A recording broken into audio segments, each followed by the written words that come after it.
madam ఒక్కోరికి 62 రూపీసా 50 రూపీసా PhonePe ఉందా SBI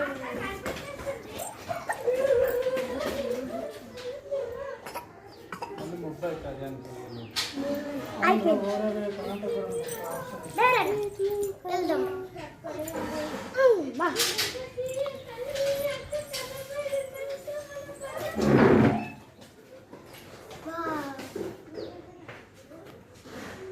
అయ్యో